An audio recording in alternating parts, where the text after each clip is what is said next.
The notice came out in the email from Joe that Dale would be out at the field this weekend, boss hogging, or whatever you call it, cutting down all the heavy weeds in the center of the field. So I brought my drone out. It's about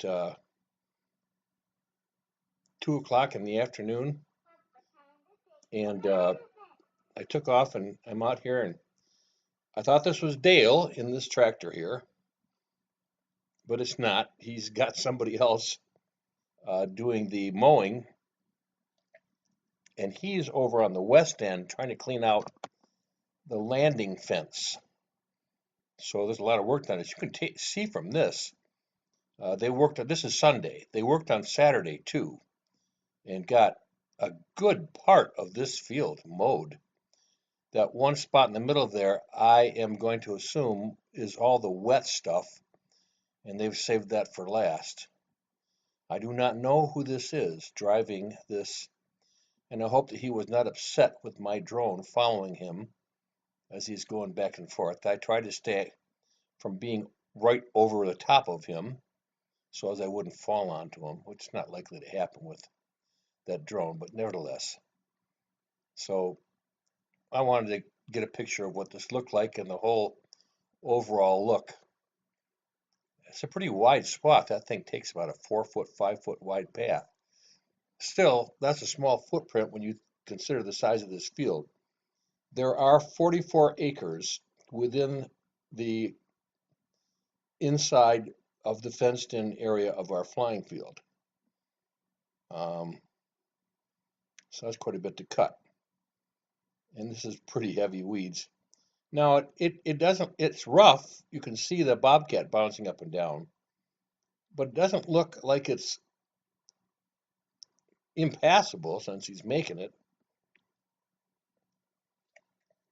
Of course, I'm learning here that a bobcat is a pretty versatile piece of equipment. I don't know what the blades look like underneath that thing, but they are really mowing that stuff down. And you can see how much he's gotten done already as of yesterday and whatever part of today he was out here that I didn't catch yet. It was interesting that when I got here, I pulled up and the chain was up on the fence. And I thought, wow, then he's not cutting. And I sat there for about 10 minutes and ate the sandwich that I brought until I realized by looking at the chain that the lock was not on it. So apparently Dale had hung the chain back up again just to stop anybody from coming in and trying to fly while they were getting this done. So when I came in, I put the chain back up again behind me, and the gate was open, of course. And so I came in and took this video. However, another guy did come in with a Carbon Z T28 to fly. Now the wind was about when I looked at it, it was 25, 26 miles per hour at one point. That's just about the limit of my drone as far as being able to maintain its GPS stability. Anything more than that, and it's going to start to drift, and the strength of the propellers is not enough to keep it locked into its GPS location. Anything more than 25 miles per hour depends how gusty it is. But I did okay. So I followed this guy for a while and decided, let's go over and look, because there was another guy there, and it turns out, I guess that must be Dale. I'm not 100% sure, but he had another mower and came over here to the west end of the fence. It's not that boss hog or whatever you call that thing that chews up the deep grass, but he also had a weed whacker. And it became apparent as I got over here that he's cleaning up the landing guide fence with the black stripes. And you can see him right there. And I'm fairly certain that's Dale. He's got the, you can see the tractor. That's the mowing tractor that he uses just to mow the grass for all the nice grass that we've got in our grass runway. Not to be used for the center of the field because it would probably tear that thing up. That's a lawn mower, not a boss hog. So there he is with a weed whacker, and obviously he's gotten a lot done because Dan Debbins was here a few days ago and was cutting a lot of this down with a chainsaw. And he had done that a couple of years before. It grows unbelievably. Too bad there's not something we can put on it to stop it from growing, but apparently every 2 years we got to go out here and cut this all down. But this is the best I've seen it done.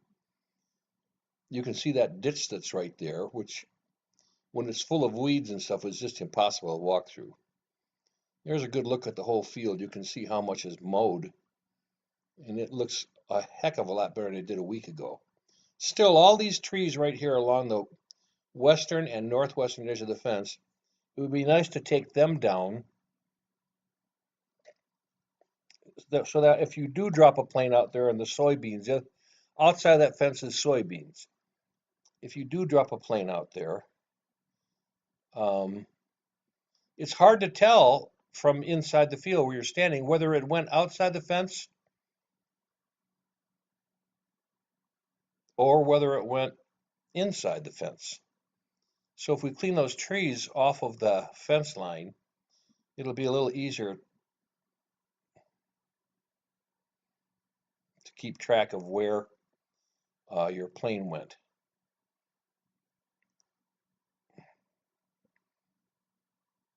So maybe I should go back and see what this guy's doing. Nice day. It's not hot. It's about 68 degrees, very low humidity, but windy, gusty.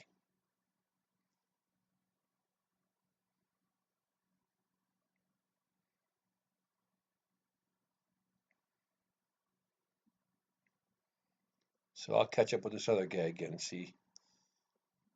Amazingly straight roads considering you don't have anything to guide you with.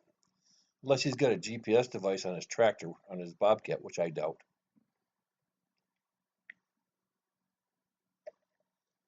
But this field looks so much better than it did years ago. So much has been cleaned up. There's this device that goes on the end of a Bobcat, like this Bobcat, but instead of mowing down high weeds like this, it's more like a grinder chewer comes out the front.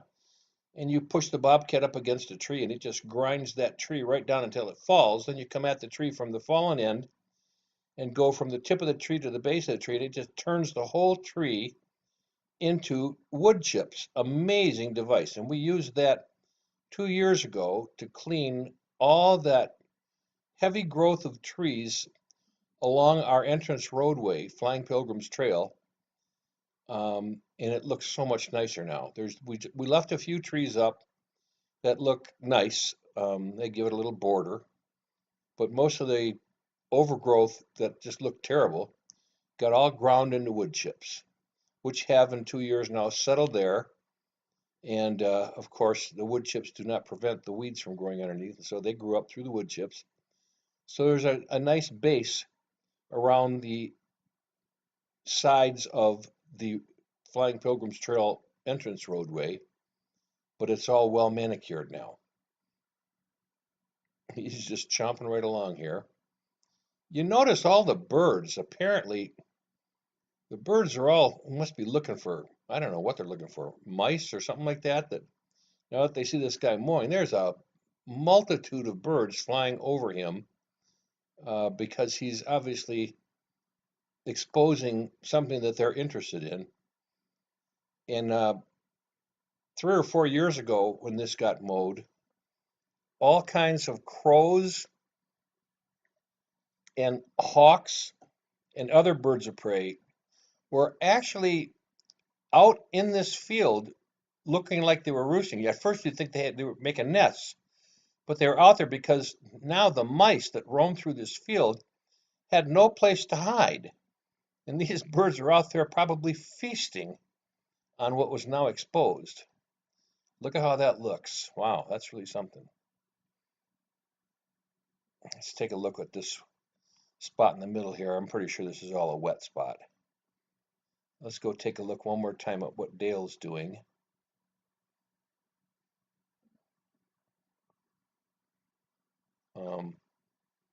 I'm fighting the wind. The wind is coming out of the west. and it's gusting. It's like 25 miles per hour, pretty close to that. So it's tough to go in this direction. But I didn't have too much drifting. The only thing I was worried about was when it came time to land that I would make sure I landed right on the home spot. I'm up about 35 to 50 feet. And if I go a little lower, I might be able to get better travel time, not bucking so much wind because it gets a little bit more powerful up higher. There's a tractor still there. Dale is somewhere in here mowing and cleaning up. That really looks good. That's coming in between those two striped panels is going to be a lot more visible now for landing if we come in from that side. All that out there is soybeans. And you can see the wind blowing the soybeans there. He's getting his final clearing out of the striped fence. We got a week to go before the big show, and this looks like it's all going to be looking just fine. But all those trees that are in there, there is still a plan to mow all of those down, but not necessarily before the big show. I don't know. We'll have to see. Anyhow, I'm out of time here. My battery's getting low, so it's time to leave. I hit the home button, and my drone is set that when it goes to go home to return back to its takeoff point, it first goes up to 131 feet, which is the height I set that clears all the tallest trees around here. That way, when it makes a beeline home from wherever it is out there, it won't run into any trees. So this is all autonomous. It's coming home automatically to land in this spot where I took off from. And I'll point the camera down. There's one other car there next to mine, and he's got a cargo plane and a Carbon Z T-28, but he's under the shelter. You can't see him, but he's got that pickup truck there. All the startup tables have been moved from the observer's fence and brought up here next to the number 2 taxiway as per our new safety rules. And looks like I'm coming in okay. Drifting a little bit that way. And you can see all the new patches that were patchwork that was done on the runway. It's 10 years old, so it's doing pretty good though. But anyhow, that's it. I'm done. We've recorded it, and it's time to quit.